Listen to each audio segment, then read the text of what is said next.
오늘 하나님께서 우리에게 주신 본문 출애굽기 17장 1절부터 7절의 말씀을 통해서 반석생수라는 제목으로 우리 하나님 말씀 함께 듣도록 하겠습니다.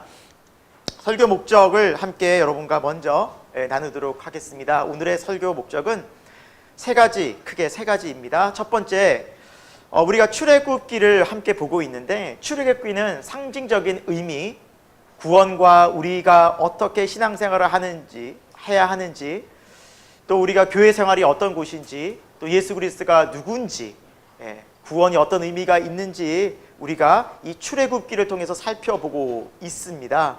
그래서 크게 세 가지 중요한 키워드가 있습니다. 출애굽, 그리고 광야라는 단어, 가나안입니다. 출애굽이라는 백성이 광야로 가서 하나님의 말씀을 듣고 훈련받아 결국 가나안으로 가게 되죠. 그 의미가 우리를 살아가는, 이 땅을 살아가는 오늘날 우리에게는, 신앙생활하는 우리에게는 어떤 의미로 이것을 해석해야 하는지 함께 생각해 보겠습니다. 두 번째는, 여러분 출애굽기를 쭉 보면서 항상 이스라엘 백성들은 어려움에 직면합니다. 먹을 것이 없었고, 목이 말랐고, 끊임없는 또 여러 가지 많은 위협들이 광야에서는 있을 수밖에 없었겠죠. 하지만 그 고난 속에서 여지없이 드러나는 것들이 그들의 마음 상태였습니다. 여러분, 이것은 오늘날 우리의 믿음과 같다고 생각합니다. 우리도 어려우면 여지없이 우리 마음이 드러나죠. 편하고 즐겁고 문제 없을 때는 괜찮지만, 어렵고 힘들 때는 여지없이 내 속 상태가 드러나는 것이 우리의 모습이라는 것입니다. 그래서 고난 속에 드러나는 우리의 마음 상태가 무엇인지, 지금 우리의 마음이 진짜 어떤 상태인지, 하나님 앞에서 우리의 마음이 정말 어떤 믿음으로 살아가고 있는지를 점검해보고 주님 앞에 우리 솔직히 기도하고 주님의 은혜를 구하는 시간 되었으면 좋겠습니다. 세 번째는, 오늘 본문 말씀은 물이 없는 이스라엘 백성들이 원망하고 또 모세와 다투면서 하나님께서 반석에서 물을 내시는 장면이 나오죠. 이 또한 하나님께서는 이 반석과 물의 의미가 신약의 예수 그리스도와 성령을 의미한다는 것을 보여주기 위한 사건이었습니다. 여러분, 우리가 구약과 신약을 총틀어서 살펴보면 다 누구에게 집중하고 있죠? 예수님. 우리가 계속 보고 있잖아요. 출애굽 사건, 예수님에 대한 이야기입니다. 그래서 오늘날도 우리가 예수 그리스도의 십자가의 그 삶을 집중하지 않으면, 그것을 우리가 바로 인식하지 않으면, 그 개념이 바로 잡히지 않으면 여전히 세상에서 무너질 수밖에 없지만, 반석 대신 예수 그리스도를 우리가 굳건히 믿고 그 반석 대신 예수 그리스도 안에 믿음이 세워지면 이 세상 험한 풍파 속에서도 주님과 함께 넉넉히 믿음의 길을 갈 수 있다라는 게 성경의 약속입니다. 저와 여러분이 그렇구나, 내가 예수님에 대한 믿음과 예수 그리스도에 대한 반석 위에 믿음이 서야지 내가 왜 자꾸 세상의 마음이 빼앗겼나 라는 그 지점을 살펴보고 회개하는 시간 되기를, 회복하는 시간 되기를 예수 그리스도의 이름으로 축원드립니다. 첫 번째입니다. 출애굽의 여정과 상징적 의미를 여러분 우리가 좀 명확히 하려고 합니다. 제가 그래서 아까 전에 말씀드린 세 가지 키워드를 좀 정리를 해 보았습니다. 자, 출애굽, 광야, 가나안, 이것이 크게 이스라엘 백성들이 가는 여정인데, 여러분 출애굽을 의미한다는 것은 무엇이라고 했습니까? 세상이죠. 하나님께서는 우리를 어디로부터 구원해 주셨습니까? 세상입니다. 죄에 가득한 세상입니다. 오늘날 우리가 발을 디디고 있는 이 땅 가운데서 우리를 구원해 내셔서 어디로 인도하십니까? 영원한 아버지 나라, 하늘나라, 천국이죠. 이것이 구원입니다. 그래서 이 구원의 과정은 어떤 사건을 통해서 이루어졌습니까? 애굽 땅에서 마지막 10가지 재앙 쭉 하면서 양의 피를 문설주에 바르라. 그때 너희가 죽음이 넘어가리라. 이 양의 피를 바르는 사건은 어떤 사건을 의미합니까? 예수 그리스도의 십자가 사건을 의미하죠. 그래서 결정적으로 애굽에서 바로 왕과 애굽이라는 그 세상이 두 손 두 발을 다 들고 사탄이 항복하는 결정적 사건은 십자가 사건입니다. 십자가 사건을 통해서 우리의 모든 죄는 다 용서받았고 세상에서 우리의 마음이 딱 증직이 되는 사건이 바로 십자가 사건입니다. 그래서 예수 그리스도와 함께 우리가 십자가에 못 박히고 우리의 옛사람이 죽고 우리가 그리스도 안에 새 사람을 입어 새 생명으로 사는 것이 거듭난 인생, 구원받은 삶이다 라고 성경은 말씀하고 있지요. 자, 그래서 광야로 하나님께서 인도하시는데 이 광야는 어떤 곳이라고 했습니까? 사도행전 7장에 보니까 스데반의 설교를 보니 이 광야는 광야 교회더라 라고 말씀했어요. 그래서 광야에서 하나님께서는 만나와 메추라기로 그들을 먹이시고 구름 기둥과 불 기둥으로 보호하시면서 율법을 주시고 성막을 짓게 하시면서 누구를 예배하는 법을 가르치고 있습니까? 그렇죠. 여호와 하나님을 예배하는 법. 너희는 내 백성이다. 내가 너를 거룩하게 이 땅에서 구별하여 냈으니 나의 거룩한 백성, 의로운 백성으로 나의 자녀답게 세상을 살아가야 한다. 그래서 말씀을 가르치고 교회에서는 예배를 드리고 오늘 이렇게 우리가 모여서 하나님 경외하는 법을 배웁니다. 여러분, 이 땅에서 교회 외에 여호와 하나님을 경외하는 법을 가르치는 곳이 있을까요? 어디에도 없습니다. 그래서 여러분들이 예배드리고 교회 생활하면 또 믿음의 공동체에서 이렇게 지내다가 세상으로 가면 마음이 참 많이 힘들죠. 장난이 아니죠. 경쟁, 정말 치열한 그 세상에 많은 어려움들, 풍파들, 저 믿음 없는 사람과 대하면서 굉장히 많이 힘든 것들을 느끼고 또 세상의 문화들이 어떻습니까? 사회 저변에 사건 사고가 왜 이렇게 많은지, 길 가다가도 대낮에 큰 사건 사고가 또 일어나게 되었지 않습니까? 지난주에도 너무 안타까운 사건이 있는데, 자, 그러면서 이 세상 우리가 어떻게 살아가야 하는지 교회를 통해서 배우게 된다는 거죠. 이 광야에서. 자, 그리고 중요한 것이 가나안입니다. 우리가 적지 않은 설교와 저도 이제 어릴 때 그런 설교 많이 들었어요. 이제 가나안을 천국으로 많이 설명을 하시더라고요. 목사님들 중에서도 그렇고 책에서도 그렇고. 제가 이 설교를 쭉 준비하면서 이렇게 자료를 찾아봤는데 가나안을 천국으로 설명하신 분이 훨씬 많이 계세요.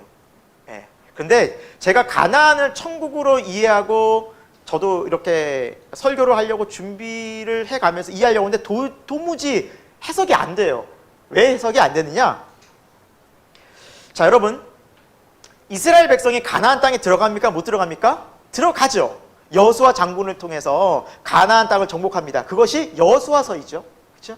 그래서 가나안의 31명의 왕들 다 제압하고 들어갑니다.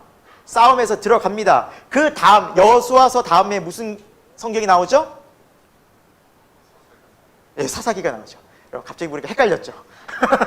창세기, 출애굽기, 레위기 할 뻔했죠. 자, 사사기가 나오죠. 사사기 350년간을 이스라엘 역사 속에서 어떤 시대라고 말합니까? 암흑기라고 말합니다. 그때 왕이 없었으므로 백성이 자기의 소견대로 옳은 대로 행하였더라라고 말씀하고 있어요. 그래서 다른 이방 민족의 모압과 암몬과 블레셋의 침략을 받으면서 그들에게 조공을 드리고 우상을 섬기면서 엄청난 어려움을 겪는 기간이 사사기 시대입니다. 암흑기예요. 여러분 생각해 보십시오. 그렇다면 가나안 땅에 천국 같은 곳에 들어갔으면 정말 즐겁고 행복하게 살아야 되는데 왜 그들은 이렇게 어려웠을까요? 오히려 이방 나라들의 여러 가지 공격과 탄압과 곤란한 그리고 우상을 섬기게 되었을까요? 그 350년의 어두운 시기를 보냈을까요? 그것은 바로 가나안이 천국을 의미하는 것이 아니라 다시 세상으로 보내시는 하나님의 뜻이 담겨져 있다는 것입니다. 여러분, 가나안 지역을 보십시오. 가나안 땅을 보면 주변 나라들이 어떤 나라입니까? 블레셋, 모압과 암몬, 이방 나라들이 저렇게 노리고 있습니다. 이스라엘을. 그래서 하나님께서는 이스라엘을 광야에서 뭘로 훈련시키셨어요? 율법, 말씀으로 철저하게. 그래서 너희가 이 말씀을 훈련받고 이 성소에 드리는 예배를 잘 지켜서 그 땅에서 그대로 행하라. 그리하면 너희가 뭘 받으리라? 복을 받으리라. 그래서 그 땅에 들어가서 하나님의 거룩한 백성으로 살게 하기 위해서 하는 광야의 기간을 충분히 연습시킨 거예요. 왜? 그 땅에 준비 없이 들어갔다가는 여지없이 무너지니까. 하지만 안타깝게도 여호수아 시대 이후에 사사기는 엄청난 암흑기를, 신앙이 다 무너진 시간을 보내고 맙니다. 왜 그랬을까요? 믿음이, 신앙이 전수되지도 않았고 그 여호와 신앙을 굳건히 붙잡지도 않았기 때문입니다. 즉 오늘날 우리가 신앙생활하는 이 교회에서 믿음에 정말 굳건히 서서 말씀 중심으로 우리 말씀을 채워서 이 세상으로 나가지 않으면 우리는 세상에서 어떻게 될까요? 여지없이 세상에서 무너집니다. 왜 주일은 그렇게 은혜롭고 기쁘고 감사한데 월요일, 화요일, 수요일 지나면서 왜 우리의 마음이 이렇게 어려울까요? 세상이 그런 곳이라는 거예요. 그래서 오히려 우리는 세상에서 하나님께서 너희가 세상의 빛이다, 너희는 세상의 소금이다 라고 말씀하신 이유가 여기에 있습니다. 여러분, 이것은 예수님께서 보여주신 사역과도 다르지 않습니다. 예수님께서는 제자들을 세상에서 부르셨죠. 나를 따르라.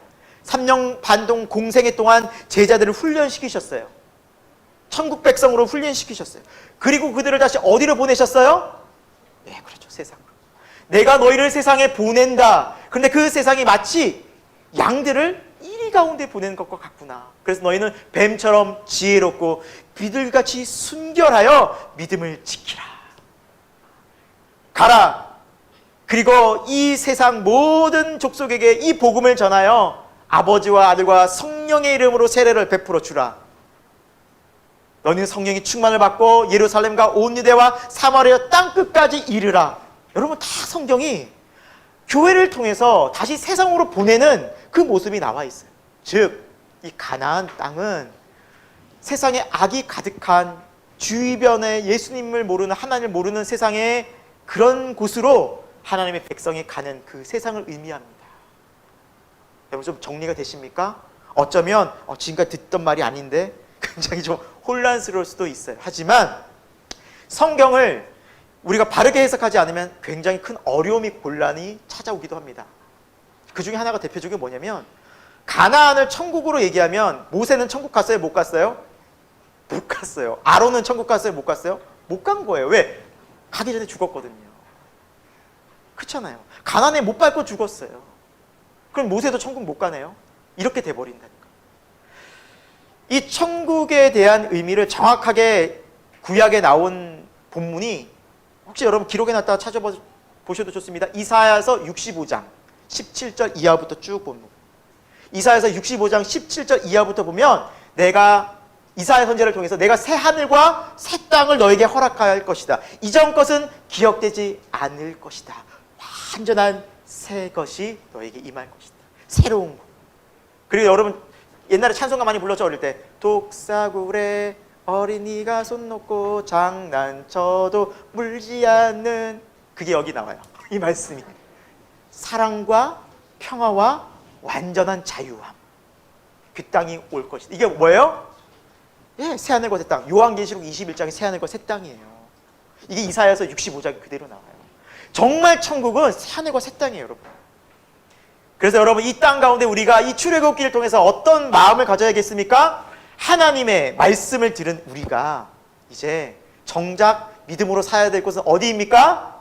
세상이에요. 우리 일터예요. 가정이에요. 거기에서 그리스도의 향기를 드러내는 거예요.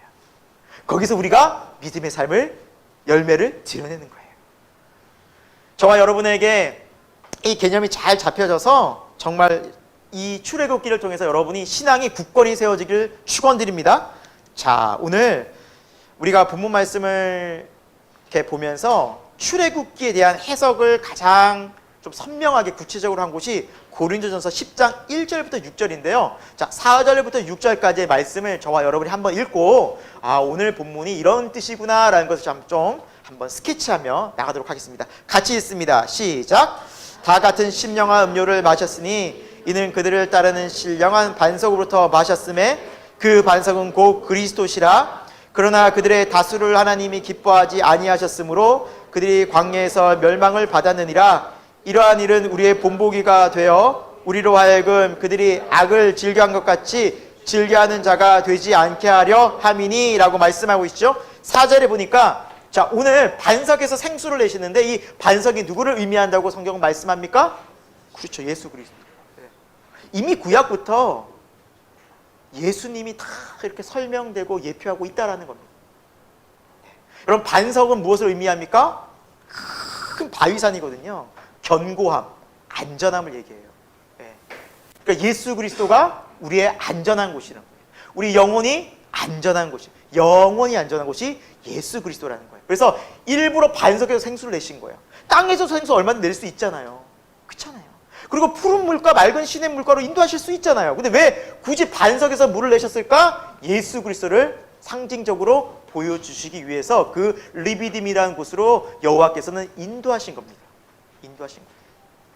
자, 그런데 그렇게 이스라엘 백성이 반석의 생수도 먹고 하나님의 도움을 받았지만 그들은 다수가 광야에서 뭐 했습니까? 죽게 됩니다. 왜 그럴까요? 끊임없이 한 말과 행동이 뭘까요? 원망이고 어디로 돌아가자? 애굽으로 가자. 이게 끊임없이 반복돼요. 끝까지 회개하지 않고 끝까지 이 세상의 마음을 놓지를 않은 모습은 결국에는 하나님의 심판을 받을 수 없다라는 결론에 이르기는, 그것이 6절에 너희가 이것을 뭘 삼으라? 본보기로 삼으라. 이스라엘 백성뿐만 아니라 우리 또한 이 교회 생활하면서 신앙생활을 하면서 여전히 세상에 한 발, 주님께 한 발, 교회 한 발 거쳐들고 산다고 한다면 우리 또한 위험하다는 거예요. 회개하라는 거예요. 돌이키라는 거예요. 이 이스라엘의 이야기가 아니라는 거예요. 그들의 이야기가 아니라 우리의 본보기라는 거예요. 샘플이라는 거예요.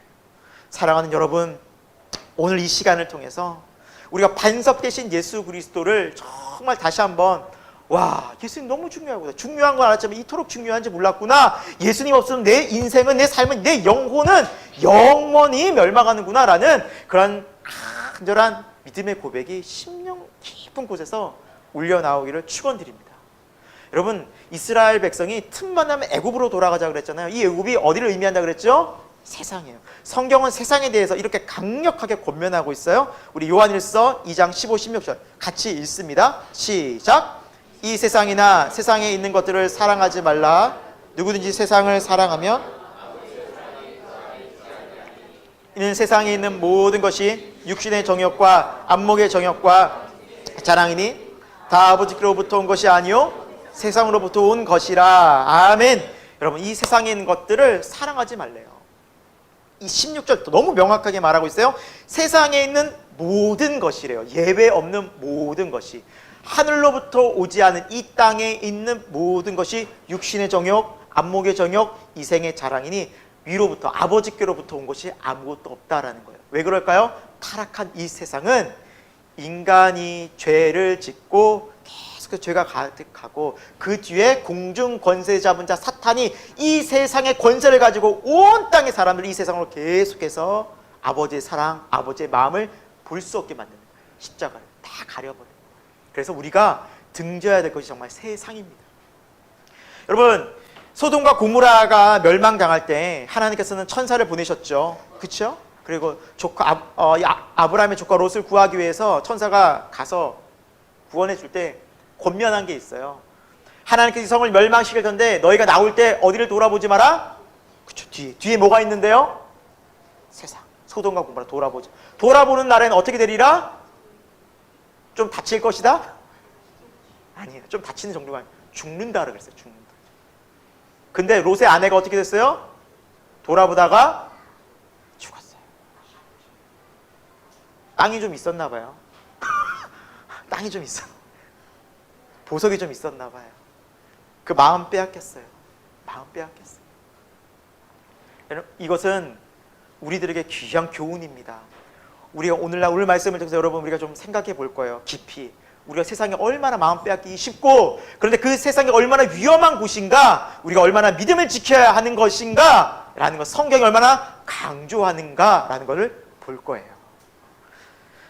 여러분, 지난주, 지난주에 계속해서 안타까운 뉴스들이 들려오는데 전 특별히 해외에서 들려온 뉴스 중에 하와이의 섬 불난 곳 혹시 보셨어요? 너무 안타깝더라고요. 너무 안타깝고.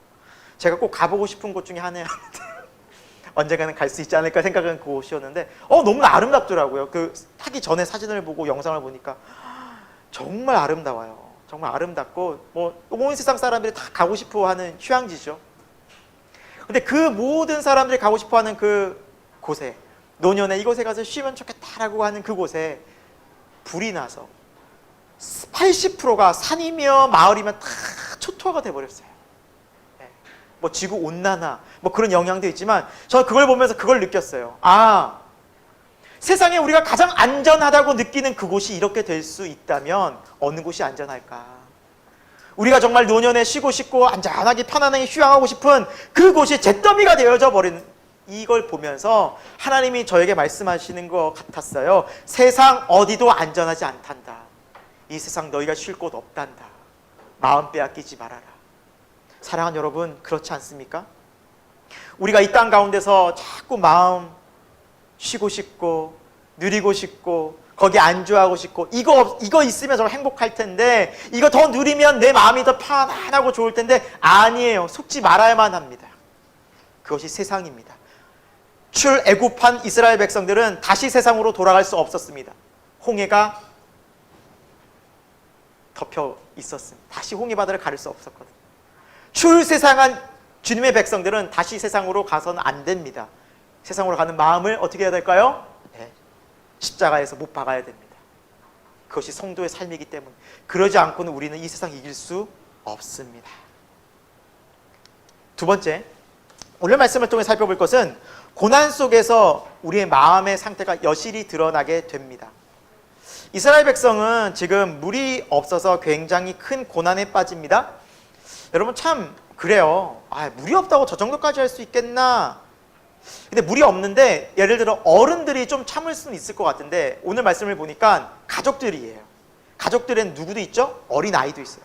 애가 부치기 시작하잖아요. 정말 부모로서는 참기 힘듭니다. 그리고 목말라는 가축들을 보는 거예요. 설명이 됩니까? 계속 울어대는데 시끄럽죠. 가축한테 알무리 설명을 한다고 한들 뭐라고 이해하겠습니까? 그러니까 온 난리가 난 거예요. 집안이, 가축부터는. 그러니까 그 소리가 그냥 그들을 시끄럽게 하고 마음을 힘들게 한 거예요. 그러니까 보통 물이 없는 게 아니라 정말 바짝바짝 다 마르는 갈증이었던 것 같아요. 네. 우리도 좀 그렇잖아요. 어디 가서 모임 가지고, 오늘 사실은 뭐 우리가 항상 12시 반에 식사를 하지만 뭐 제가 1시 반까지 그럴 리는 없겠지만 예배를 드린다 칩시다. 여러분 배에서는 어떤 소리가 날까요? 말씀은 듣지만 막 이렇게 육신의 배가 막 꼬르륵 돼서 막 정신을 못 차릴 수도 있어요. 우리는 그래요. 식사 시간 조금만 늦어도 속에서 막 이렇게 난리가 나요.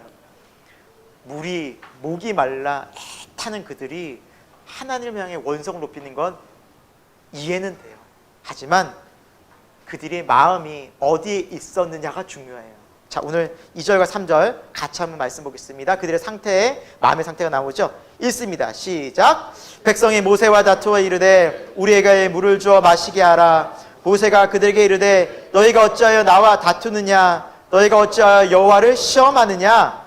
거기서 백성이 목이 말라 물을 찾으매 그들이 모세에게 대하여 원망하여 이르되 당신이 어찌하여 우리를 애굽에서 인도해 내어서 우리와 우리 자녀와 우리 가축이 목말라 죽게 하느냐라고 말하고 있어요.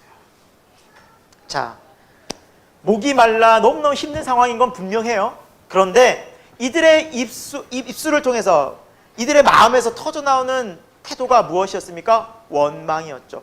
또 어디로 가자? 애굽 가자. 애굽에서는 안 이랬는데, 야, 애굽엔 적어도 물은 먹었잖아. 물도 못 먹는 이 광야에서 우리를 지금 이렇게 가축까지 죽일 작정입니까? 라고 모세를 향해서 다투고 여호와를 시험했다 그랬어요. 여호와를 시험했다는 뜻은 뭡니까? 아니, 여호와 하나님이 능력 있으면 이 물쯤이야 낼 텐데 왜 또 물을 안 주냐고, 그게 여호와 맞냐고, 그런 신을 우리가 어떻게 따르냐고 이제 불평 원망이 하늘을 찌르기 시작했던 것이죠. 여러분께 묻고 싶습니다. 여러분, 신앙생활하면 세상적으로도 잘 되고 일도 잘 풀려야만 합니까? 네. 지적 동의는 되는데 마음은 참 힘들죠. 지적으로는 그래요. 맞아, 예수님 믿는다고 다 세상에서 뭐 성공하고 뭐 돈 잘 벌고 그런 건 아니지. 그런데 좀 그렇게 됐으면 좋겠잖아요.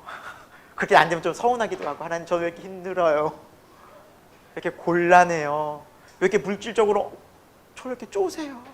왜 이렇게 건강에 이렇게 힘들게 만드세요? 왜 하나님? 우리 그렇게 기도를 드릴 때가 있지 않습니까? 있죠. 저도 갑상선암 그 진단을 받고 그 수술할 때 솔직히 하나님 앞에 살려달라고 고쳐달라고 기도했지 감사를 이렇게 드리기가 참 어렵더라고요. 하나님 감사합니다. 이 모든 것이 하나님의 은혜입니다. 이게 안 되더라고요. 하나님 저 좀 살려주세요. 저 좀 고쳐주세요. 저 묵혀야 됩니다. 목소리가 안 나와요. 주여. 저 좀 도와주세요. 이렇게 살려달라는 기도가 나오지 쉽지 않더라고요. 여호와 하나님은 나의 목자신. 이게 안 되더라고요. 너무 어려운 게 우리 마음이더라고요. 여러분 정말 어렵고 힘들면 겉으로는 아닌 것 같지만 실제로 우리 마음이 드러납니다. 이들의 마음이 무엇이었어요? 3절 마지막에 보니까 우리와 나와 우리 자녀와 가족들과 우리의 가축이 지금 죽게 되었다라고 두려워 떨고 있어요. 여러분 정말 어려워 보니까 그들의 마음에 진정 담겨져 있었던 것이 여호와 하나님이었을까요? 아니면 자신과 세상이었을까요? 맞아요. 진짜 어려워져 보니까 이것 때문에 죽을 것 같다라는 두려움이 몰려오는 거예요. 여러분 우리 마음에 무엇이 있습니까? 우리 마음에 지금 무엇이 있습니까? 여러분 우리 마음에 여호와 하나님으로 충만합니까? 하나님, 여호와 나의 목자시니 내게 부족함이 없습니다. 그 고백이 진짜 우리 마음에서 아멘이 되어져서 진짜 진실로 터져 나오고 있습니까? 라는 거예요. 주님은 그걸 보신다는 거죠. 정말 어려워져 보니까 우리 마음에 뭐가 있는지가 드러난다는 것이죠. 이들의 마음에는 지금 여호와가 없었어요. 하나님이 없었어요. 자신의 아내와 가족의 문제가 있었어요. 그리고 먹고 사는 물질이 있었어요. 짐승, 가축. 그건 그들에게 돈과 같았잖아요. 물질이었죠. 사랑하는 여러분, 하나님께서 이스라엘 백성을 광야에서 훈련시키신 이유가 있어요. 특히 창세기, 출애굽기, 레위기, 민수기, 신명기를 모세오경이라고 하죠. 이 책 중에 마지막 권 신명기는 이스라엘 백성이 이제 가나안 땅에 들어가기 직전에 모세가 마지막으로 설교한 내용이에요. 가나안 2세대들에게 너희가 들어가면 이걸 꼭 기억해야 돼. 시내산에서 받은 율법을 다시 한번 재해석해서 강조한 그 설교한 내용이 신명기서입니다. 근데 신명기서의 중요한 내용이 이 내용이에요. 자, 4장 10절 말씀을 같이 한번 읽어볼게요. 시작. 내가 호렙산에서 내 하나님 여호와 앞에 섰던 날에 여호와께서 내게 이르시기를 나에게 백성을 모으라. 내가 그들에게 내 말을 들려주어 그들이 세상에 사는 날 동안 나를 경외함을 배우게 하며 그 자녀에게 가르치게 하리라 하시매. 아멘. 여호와께서 시내산 호렙산에서 율법을 받아서 그들에게 가르치는 목적이 뭐라고요? 그들이 마지막 부분에 보면 그들이 세상에 사는 날 동안, 이 세상에 사는 날 동안은 가나안 땅을 얘기하는 겁니다. 그렇죠? 가나안 목전에 사는 말씀이니까 그걸 뭐라고 설명하고 있어요? 세상이라고 설명하고 있죠. 분명히 너희가 그 세상에 살 동안, 그 가나안 땅에 살 동안 뭘 배우는 거예요? 여호와 경외하기를. 그리고 그것을 자녀들에게 계속 가르치는 게 이 율법의 목적이다. 너가 이걸 잊지 말아라고 노년의 모세가, 120세의 모세가 필토하는 심정으로 온 힘을 다하여 설교하고 있어요. 이걸 잊어버리면 너희는 죽는다. 너희 믿음을 흔들리면 너 죽는다. 생명 걸고 전하고 있는 거예요. 근데 뭘 여호와 경외. 여러분 여호와를 경외하다라는 경외를 단어는 히브리어 야레라고 합니다. 여러분 이 중요한 단어 한번 따라서 해볼까요? 야레. 야레라는 히브리어는 존귀 여기다 두려워하다라는 뜻이 있어요. 존귀 여기다 두려워하다. 여러분 이 두려워하다 존귀 여기다라는 야레는 여호와 하나님께만 쓰는 것이 아니라 세상에서 씁니다. 그래서 만약 우리가 야레, 돈을 야레하면 어떻게 될 거예요? 물질을 야레하면 물질이 없으므로 뭐 하게 돼요? 사람은 두려워하게 돼요. 아, 수입이 줄는데 어떻게 살지? 벌써 압박이 몰려와요.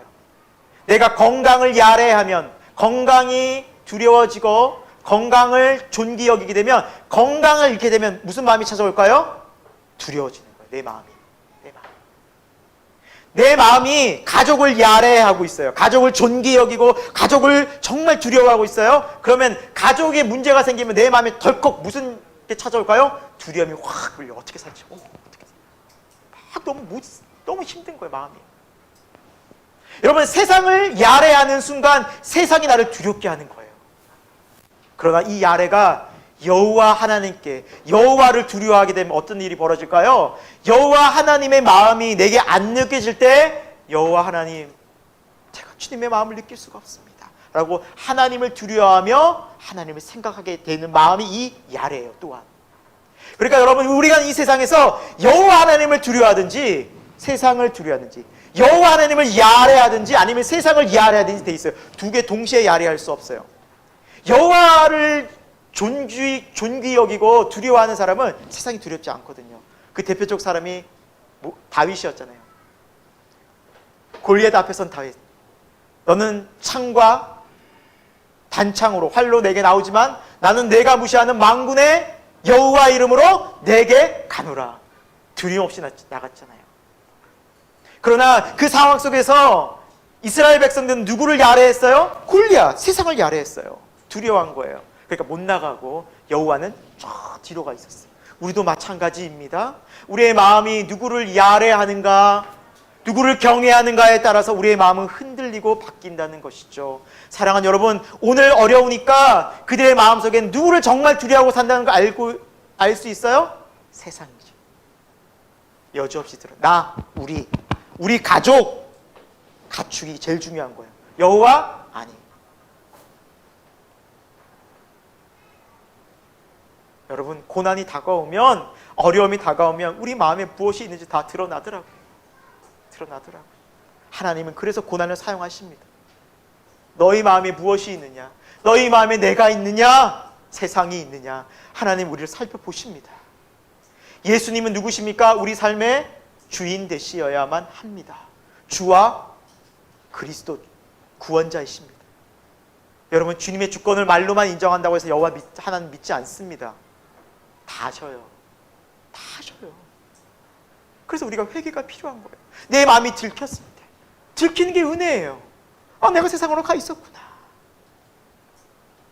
여러분, 이 세상으로 간 마음은 베드로에게도 마찬가지였어요. 예수님께서 이제 십자가를 지고 내가 죽을 것이다, 세상 죄를 지고 죽을 것이다. 그때 베드로가 뭐라 말합니까? 주님이 왜 죽으십니까? 그러실 수 없습니다 하고 막아섰잖아요. 그때 예수님께서 하신 말씀이 뭡니까? 베드로에게 사탄아 물러가라 그러는데, 뒤로 물러가. 베드로도 그 시간 사탄이에요. 왜? 세상을 더 생각하니까. 예수님 안 계시면 나는 예수님의 오른팔이 돼야 되는데, 그럼 나는 내 지금까지 예수님 따랐는데 나 지금 인생은 뭐가 되는 거야? 예수님 통해서 내가 누려야 될 게 얼마나 인생에 많은데. 안 돼요, 예수님 안 돼요. 십자가 죽으시면 안 돼요라고 막잖아요. 베드로의 마음 뭐가 가득 차 있었던 거예요? 세상이에요. 거짓말할 수 없어요. 하물며 우리는요. 사랑하는 여러분, 오늘 우리의 마음이 드러나게 되는 게 은혜인 줄 믿습니다. 그래야 회개가 됩니다. 그래야 예수님 반석 위에 섭니다. 그러지 않으면 우리는 이 세상에서 길을 잃어버립니다. 여러분, 예수님께서 이걸 너무 강조하셨어요. 이미 말씀해 놓으셨더라고요. 한번 볼까요? 누가복음. 여러분 좀 찾아볼게요. 성경. 제가 여러분과 함께 성경책을 이제 좀 찾아보는 경우가 가끔씩 있는데 이건 찾아볼게요. 여러분 꼭 이걸 밑줄 쳐놓으세요. 여러분 어쩌면 이런 말씀이 있었구나. 잘 안 봤던 말씀일 수 있어요. 누가복음 14장입니다. 25, 26절이에요. 신약 성경 120면에 있습니다. 누가복음 14장 25, 26절. 여러분, 이 말씀처럼 중요한 게 없습니다. 이 말씀 의미 모르면 우리 교회 생활 헛할 수도 있어요. 30년, 50년 아무 소용 없습니다, 여러분. 한번 볼게요. 자, 25, 26절입니다. 시작. 수많은 무리가 함께 갈새 예수께서 돌이키사 이르시되 물은 내게 오는 자가 자기 부모와 처자와 형제와 자매와 더욱이 자기 목숨까지 미워하지 아니하면 능히 내 제자가 되지 못하고 라고 말씀하고 있어요. 자, 얼핏 보면 이거 하나님의 사랑의 관점에서 벗어나는데 라고 생각할 수 있어요. 그렇죠? 미워하라니, 가족을 미워하라니, 아니 어떻게 부모님을 공경하라고 그랬고 돌보라고 했는데 어떻게 하나님이, 예수님 이런 말씀하실 수 있나 라고 생각할 수 있어요. 여기에서 미워하다라는 뜻이 중요해요. 그것은 뭐냐면 중심되게 하라는 거예요. 예수님을. 세상의 어떤 누구보다 예수 그리스도를 가장 중심되게 하지 않으면 나를 따를 수 없다라는 거예요. 이해가 되세요, 여러분? 가족보다도 심지어 왜 그래요? 예수 그리스도는 우리의 영원한 생명을 주시는 분이세요. 이 땅이 아니에요. 하지만 이 가족이나 관계는 다분히 이 땅에서 이루어지는 관계들이에요. 그러니까 이 세상보다 더 영원한 하나님 나라가 먼저여야 한다라는 거예요. 그게 예수님께서 가르치는 복음의 핵심이에요. 그래서 예수님께서 마태복음 6장 33절에 그런즉 너희는 먼저 그의 나라와 그의 의를 구하라. 그리하면 이 모든 것, 땅의 모든 것 너에게 더해 줄 거야. 이게 먼저야라는 거예요. 이게 순서가 뒤바뀌면 어떻게 돼요? 큰일 나는 거예요. 이스라엘 백성처럼 되는 거예요. 그러니까 가족이 힘들고 내가 힘들고 돈이 잃어가니까 하나님 앞에 갑자기 하나 잃을 수 있어요? 내가 지금까지 따라온 게 어딘데요? 아니 믿은 게 얼마나 됐는데요? 그랑 상관이 없다라니까요. 예수 그리스도를 믿는 게 먼저예요. 그리고 그 속에서 우리는 주님의 신실하심, 인도하심을 기도해야 되는 거예요. 왜 이런 일이 벌어졌는가? 이때 하나님께서 말씀하신 게 무엇인가? 그것이 누구의 삶이었습니까? 성경에 보면 욥의 삶이었죠. 하나님을 잘 믿고 있다가 하나님 그래 재산 가져가셨죠. 가족들 데려가셨죠. 또 건강 데려가셨죠. 정말 이 모든 것들을 하나님 한순간에 다 갖고 오셨어요. 하지만 욥은 뭘로? 믿음으로 끝까지 주님을 바라보면서 내가 죽게 되어 귀로 들었사오니 이제는 주님을 눈으로 보옵나이다. 욥기서 42장 5절에 욥이 신앙 고백하잖아요. 여러분 우리의 신앙과 믿음은 이 땅에서 여호와 하나님을 바라보게 하는데 하나님의 목적이 있는 것이지 땅의 것으로 배불리려 하면 그 순간 우리는 유혹에 넘어갑니다. 사단의 정말 유혹에 넘어갑니다. 육신의 정욕, 안목의 정욕, 이생의 자랑에 우리는 빠져가게 됩니다. 이것이 신앙생활입니다. 이 긴장관계가 너무너무 중요해요. 또 바로 잠시 뒤에 예수님께서 이런 말씀도 하세요. 14장 33절 같이 한번 읽습니다. 33절도 읽습니다. 시작! 이와 같이 너희 중에 누구든지 자기의 모든 소유를 버리지 아니하면 능히 내 제자가 되지 못하리라. 아멘. 재물 말씀하시죠. 돈이죠. 물질. 버리지 아니하면. 그럼 이 말씀도 뭐 우리 은행 다 정리하고 집 팔고 자동차 팔고 교회 다 반납해야 될까요? 그런 의미가 아닙니다. 이것도 마찬가지예요. 주님보다 더 우선시 되면 안 된다라는 거. 때로는 주님 앞에 나와서 예배드려야 될 시간에 또 주님께 나와서 기도해야 될 시간에 돈을 먼저 벌러 가거나 하나님 지금 바쁜 거 아시죠? 이때만 제가 좀 주님 봐주십시오. 지금 중요한 시기 아니면 물 들어올 때 노줘야 되지 않습니까? 주님 제가 노졌고 헌금 정말 빵빵하게 11조 하겠습니다. 하나님 그 원치 않으시는 거예요. 그 물질보다 그 돈보다 뭘 더 원하세요? 우리의 마음인 줄로 믿습니다. 세상에 빠져나가기 너무너무 쉬워요. 그 주님 아시는 거예요.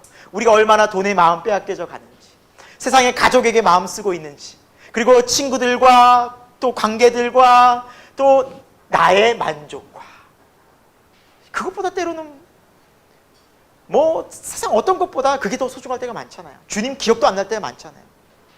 여러분 지난 한 주간 여러분 지난주 설교가 제목이 무엇이었죠? 주 안에서 만족하자 감사하자. 어떠셨어요? 감사하셨습니까? 감사가 잘 되던가요? 잘 안 되죠? 그래요. 우리 인생이 그래요. 정말 잘 안 됩니다. 그래서 매일매일 주님을 바라보고 십자가 앞으로 나가지 않으면 안 됩니다. 그래서 우리 마음이 누구를 야래하는가 진정으로 하나님을 정말 경외하는가? 내가 하나님에 대한 시선과 하나님에 대한 마음이 느껴지지 않고 왜 좀 내가 이렇게 기도 생활이 기쁨이 없고 왜 이렇게 기도하기 힘들지? 이게 위기예요 여러분. 딴 게 위기가 아닙니다. 아 말씀이 있는데 말씀 자체가 왜 이렇게 참 힘들고 들어오지도 않고 왜 한 단어도 눈에 안 들어오지? 이게 영적 위기라니까요 여러분. 우리 마음이 그만큼 세상으로 많이 가 있다는 것입니다. 사랑하는 여러분, 이 설교를 듣고 이 시간 있는 저와 여러분, 우리 어린이까지 다 포함해서 우리 마음에 정말 여호와 하나님을 두려워하고 그분만을 경외하는, 그래서 이 믿음의 길을 광야 같은 세상 속에서 주님만 바라보고 갈 수 있는 저와 여러분의 되기를 예수 그리스도 이름으로 축원드립니다. 끝으로 반석에서 물을 내시는 여호와를 오늘 마지막으로 살펴볼 것입니다. 반석에서 물을 내시는 여호와. 참 이스라엘 백성 한결같죠. 항상 어려우면 뭐부터 합니까? 원망. 어디 생각합니까? 애국. 그냥 공식 같아요. 40년 동안 이렇습니다. 정말 한결같이 안 바뀌어요. 이걸 보면서 저는 그걸 느껴요. 아, 우리는 과연 어떤가? 우리라고 다를까라는 거죠. 사랑하는 여러분, 이 시간 우리가 그렇게 원망하는 이스라엘처럼 원망하고 불평하고 있는 이스라엘처럼 불평하지 않기를 간절히 소망하고 정말 그 마음을 정말 저는 여러분과 나누고 싶습니다. 정말 솔직히. 아까 전에 말씀드렸다시피 반석은 예수님을 상징한다고 얘기했죠. 여러분, 반석은 큰 바위예요. 정말 절벽 같은 큰 바위인데 든든함, 안전함을 의미해요. 그래서 예수님께서도 이렇게 오늘 본문 말씀이죠. 본문 말씀 같이 한번 좀 읽어볼게요. 이 말씀을 하고 제가 좀 마태복음을 좀 설명하겠습니다. 같이 읽습니다. 시작. 내가 호렙산에 있는 그 반석 위 거기에서 내 앞에 서리니 너는 그 반석을 치라. 그에서 물이 나오리니 백성이 마시리라. 모세가 이스라엘 장로들의 목전에서 그대로 행하니라. 아멘. 하나님께서 불평하고 원망한 이스라엘 백성에게 반석을 치라 가르치면서 그런 물이 나올 것이다 말씀하고 있어요. 자, 이 반석은 예수님을 상징한다고 그랬죠. 그래서 우리 믿음이 예수 그리스도의 든든한 말씀의 터 위에 서 있지 않으면 우리 믿음은 다 세상에 넘어집니다. 그래서 예수님께서 이렇게 말씀하셨어요. 마태복음 7장 24, 25절 같이 읽습니다. 시작. 그러므로 누구든지 나의 이 말을 듣고 행하는 자는 그 집을 반석 위에 지은 지혜로운 사람 같으니 비가 내리고 창수가 나고 바람이 불어 그 집에 부딪히되 무너지지 아니하나니 이는 주추를 반석 위에 놓은 까닭이요. 아멘. 이 반석이 누구라고요? 그리스도. 우리의 믿음이 예수 그리스도의 분명한 말씀 위에 아멘 하는 신앙이 되지 않으면 세상의 풍파와 세상의 시련과 세상의 고난이 찾아오면 반드시 뭐한다? 무너지게 돼 있다. 목사님이 아직 안 찾아왔는데요, 정말 끝까지 찾아오지 않을 수도 있지 않을까요? 단언컨대 찾아옵니다, 여러분. 그게 성경 약속이라서 그래요. 하나님이 우리가 고난을 피할 수 없다고 말씀하세요. 너희의 구원은 불시험 가운데 받은 구원이라고 말씀하세요. 고린도전서. 우리의 구원은요, 하나님이 다 연단하세요. 피할 수 없어요. 내 믿음이 있는지 없는지, 내 안에 그리스도가 계신지 안 계신지 여러분, 우리로 하여금 주님께서 다 알게 하세요. 그게 뭡니까? 고난이에요. 고난도 보통 고난이 아니에요. 풀무불 같은 고난이 찾아옵니다, 여러분. 반드시 옵니다, 여러분. 여러분, 고난이 오면 되게 위험하고 두렵지 않나? 예, 어렵죠. 힘들죠. 하지만 하나님께서는 이미 고난이라는 통로를 통해서 우리의 구원을 연단하시겠다라고 약속하시고 언약하셨기 때문에 반드시 이루어집니다. 어쩌면 여러분 가운데 그 고난이 있는 분도 있을 수 있어요. 지금 고난 중에 내 믿음이 어디 있는가? 내 믿음이 진짜 어디 있는가? 풍랑 위에서 풍파치는 그 배 위에 있던 제자들이 그 아래 주님께서 분명히 계셨음에도 불구하고 그 풍랑 있는 바다를 보고 두려워서 우리가 죽겠나이다 하고 예수님을 그렇게 황급히 깨우면서 살려달라고 소리쳤던 그 제자들처럼 두려워하고 있는 건 아닌지 우리 믿음이 낱낱이 드러나는 상황이 찾아옵니다. 물질의 고난, 건강의 고난, 가족의 고난 찾아올 수 있습니다. 그때 우리 믿음이 어디에 서 있어야 안전하다고요? 예수님입니다. 나는 안전하겠지? 점검해 보셔야 돼요. 오늘 이 시간 내가 예수님 안에 있는가? 그 예수님 안에 있으면 어떤 변화가 있는데요, 늘 그 예수님을 야래야 합니다. 경외해야 합니다. 그분이 느껴지지 않고 그분이 주일날 뿐만 아니라 주중에도 내가 기도와 말씀이 이렇게 하나님과 함께함이 느껴지지 않을 때 뭘 하게 돼요? 야래, 긴장하고 두려워해요. 그분 때문에. 그게 여호와를 경외하는 신앙입니다. 사랑하는 여러분, 우리가 주중에도 삶 속에서도 주님을 경외할 수 있기를 축원드립니다.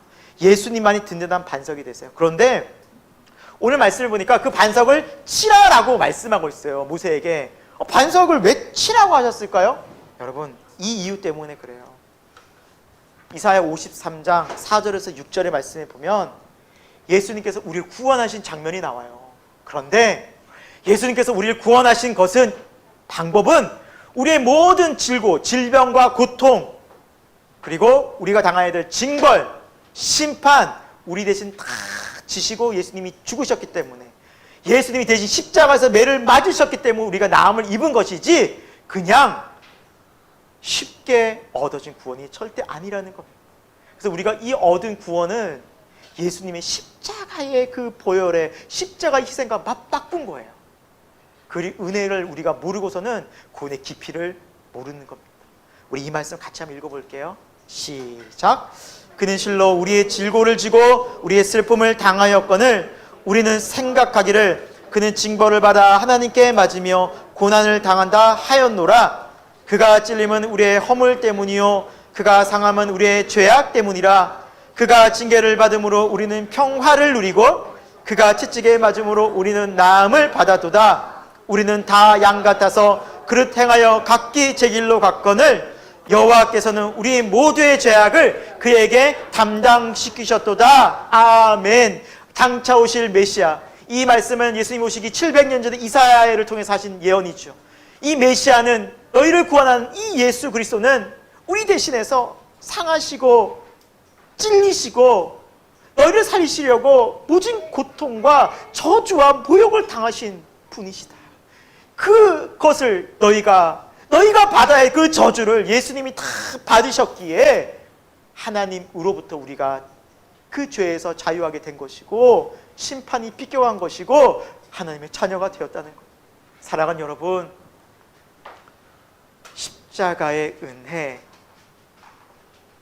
감사하십니까? 한 주간 십자가의 구원의 은혜 우리가 얼마나 감사했나요? 십자가를 보면 묵상하면 나도 모르게 감사와 구원의 눈물이 지금도 흐르고 계십니까? 묻고 싶습니다. 묻고 싶습니다. 묻고 싶습니다.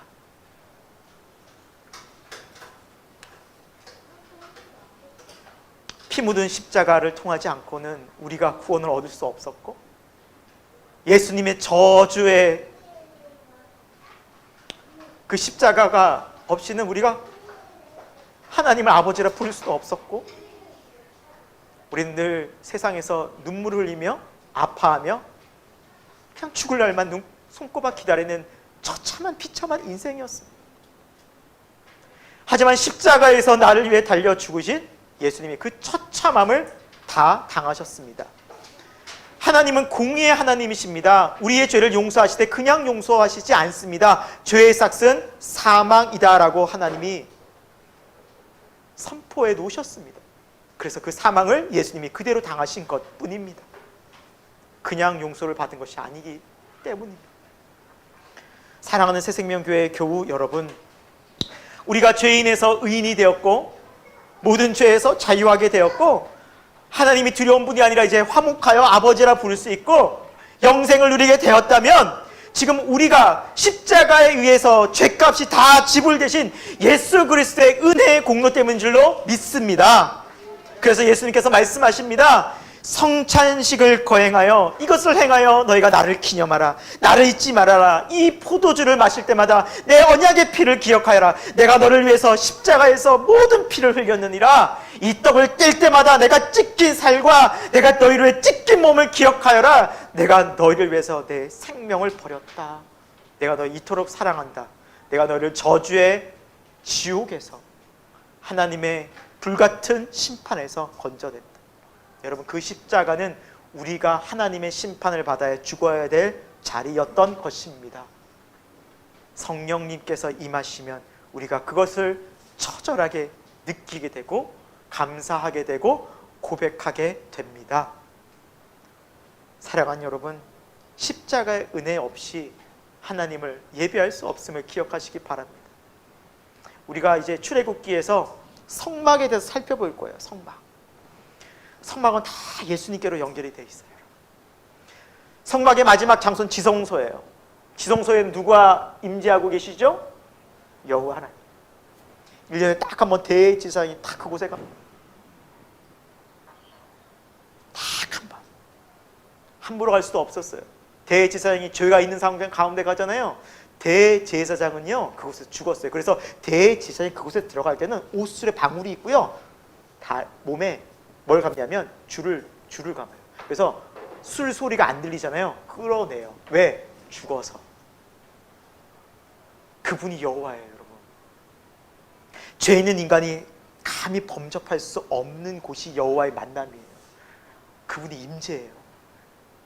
근데 그것이 십자가, 예수 그리스도의 희생과 십자가의 은혜를 통해서 우리가 하나님께로 나가는 길이 쫙 열려버린 거예요. 이 은혜는 인간의 어떤 노력으로도 행위로도 율법을 지켜서가 될 수가 없는 부분이었어요. 십자가로 완전히 이루신 구원이에요. 이걸 살펴볼 거예요. 그분이 얼마나 놀라운 일을 하셨고 위대한 일을 하셨는지. 사랑하는 여러분, 그리고 이 반석을 치고 예수 그리스도의 십자가의 고통을 통해서, 희생을 통해서 나온 것이 무엇이었습니까? 물이었죠. 이 물은 무엇을 상징하냐면 성령님을 상징해요. 성령님. 같이 한번 읽어볼까요? 요한복음 7장 37절 39절 시작. 명절 끝날 곧 큰 날에 예수께서 서서 외쳐 이르시되 누구든지 목마르거든 내게 와서 마시라. 나를 믿는 자는 성경에 이른과 같이 그 배에서 생수의 강이 흘러나오리니 이는 그를 믿는 자들이 받을 성령을 가리켜 말씀하신 것이라. 예수께서 아직 영광을 받지 않으셨으므로 성령이 아직 그들에게 계시지 아니하시더라. 아멘. 예수님의 십자가의 완전한 희생과 우리의 죄를 완전히 깨끗하게 하시는 그 우리의 마음 가운데 성령님이 거룩한 하나님께서 찾아오십니다. 그래서 우리가 영원히 목마르지 않는 거예요. 그분과 함께함으로. 십자가가 없이는 성령께서 오실 수가 없습니다. 우리의 죄 때문에. 십자가의 그 큰 희생과 헌신의 십자가의 죽으심 때문에 우리 마음에 성령께서 충만히 임하시는, 하나님께서 임하시는 것이 우리들에게 바로 임하신 하나님의 놀라운 은혜 사건이 벌어졌던 것입니다. 그분이 영생수가 됩니다. 우리 영혼의 생수가 되는 것이죠. 여러분, 저도 물 마십니다. 예, 여러분, 우리가 이 의미가, 이 개념이 선명하지 않으면 우리 이 세상에서 우리 마음을 뭘로 채울까요? 성령으로 채울까요? 아니에요. 절대 아니에요, 여러분. 저도 잘 알아요, 목사지만. 안목의 정욕, 육신의 정욕으로 채워요. 이생의 자랑으로 채웁니다. 반드시 이렇게 갑니다. 우리의 마음은 뭐라도 채우지 않으면 견딜 수가 없거든요. 예수 그리스도로 채우지 않으면, 성령으로 채우지 않는 우리 마음은, 십자가로 우리가 나아가지 않는 우리 마음은 반드시 세상 것으로 채우게 되어져 있습니다. 여러분, 속지 마십시오. 우리 속일 수 없습니다. 하나님 앞에서. 그래서 오늘 이 예배가 너무 중요합니다. 사랑하는 여러분, 제가 주중에 말씀을 준비하면서 너무 하나님께 감사했어요. 왜요? 하나님이 저에게 말씀하셨거든요. 너의 마음에 누가 있니? 무엇이 있니? 저의 마음을 다 드러나게 하셨고, 너의 마음에 예수님이, 성령이 계시지 않는다면 아무 의미가 없구나라고 말씀하시더라고요. 그래서 날마다 십자가 앞으로 갑니다. 사도 바울이 날마다 십자가 앞에서 죽노라는 말씀처럼 내가 그 십자가의 은혜가 없이는 이 세상으로 가득 차기 때문입니다. 반면에 십자가의 은혜로 성령으로 가득한 사람은 어떤 열매를 맺습니까? 예, 성령의 풍성한 사랑과 희락과 화평과 자비와 오래 참음과 충성과 온유와 절제 같은 성령의 열매를 맺고, 구원의 열매를 맺고, 전도의 열매를 맺고, 하나님의 영광을 보는 은혜가 임하게 될 줄로 믿습니다. 사랑하는 여러분, 오늘 이 시간 우리가 성령의 은혜를 충만히 채우고 돌아가는 저와 여러분이 되길 축원드립니다. 그렇지 않으면 우리는 반드시 세상에서 세상 것들에 유혹받기 때문입니다.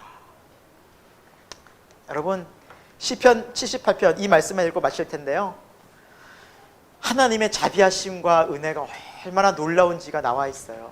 우리 같이 한 말씀 볼게요. 시작. 광야에서 반석을 쪼개시며 매우 깊은 곳에서 나오는 물처럼 흡족하게 마시게 하셨으며, 또 바위에서 시내를 내사 물이 강같이 흐르게 하셨으나 그들이 계속해서 하나님께 범죄하여 메마른 땅에서 지준 자를 배반하였도다. 주님, 여러분, 오늘 반석에서 생수를 내신 여호와 하나님은 이스라엘 백성을 보실 때 그들이 감사하고 즐겁게 하나님을 찾고 그런 상황이 아니었던 것이죠. 여호와 하나님을 원망하고 불평했어요. 그러나 여호와 하나님은 언약하셨거든요. 내가 너를 구원할 거야. 내가 너를 인도할 거야. 내 아들 예수님을 보낼 거야. 성령을 너에게 부어줄 거야. 하나님의 신실하신 약속은 계속 이루어졌어요. 그러나 불평과 원망하는 사람은 끝까지 원망해요. 그러다가 광야에서, 세상에서 멸망을 당하게 되었던 거예요. 하나님의 약속은 지금도 신실하신 줄로 믿습니다. 여러분, 오늘 이 시간도 여호와 하나님께서는 우리에게 생수의 강물 되시는 성령님을 부어주실까요? 여러분 믿으십니까? 여러분 우리 믿자고요. 이제 그 믿음으로 살자고요. 그 믿음으로 세상을 나가자고요. 보라 내가 세상을 이겼노라. 예수님 말씀하시죠. 세상을 이기는 것은 없습니다. 예수님밖에 없습니다. 세상을 이길 수 있는 성령의 능력밖에 없어요. 우리가 속으면 안 됩니다. 우리 마음이 이것으로 채워지지 않으면 세상에서 무너질 수밖에 없습니다. 그래서 오늘 저와 여러분이 우리 마음에 생수 되시는 성령으로 충만을 받기를 축원드립니다. 함께 기도하겠습니다. 하나님, 온 세상이 많이 불의하고 타락해져 가고 우리를 두렵게 만듭니다. 하나님, 정말 그러나 우리가 무엇 때문에 두려워하는지, 무엇 때문에 야래하고 있는지 하나님 우리가 우리 마음을 점검해 보는 이 시간 되길 진심으로 소망합니다. 주님이 아닌 다른 것으로 우리가 두려워하고 있다면 그것이 물질이든 가족이든 건강이든 그 무엇이 되었든 예수님이 아닌 다른 것이 있다면 우리의 마음을 다시 한번 주님께로 돌이키는 은혜 있게 하여 주옵소서. 회개하여 예수 그리스도를 통해 참 구원과 만족과 감사가 성령의 은혜를 통해 우리 마음 가운데 생수의 강이 흘러서 이제 세상 것으로 만족하는 것이 아닌 하늘의 것으로 주님 것으로 영원한 것으로 감사하며 기뻐하는 믿음 되게 하여 주옵소서. 예수님의 이름으로 기도합니다. 아멘.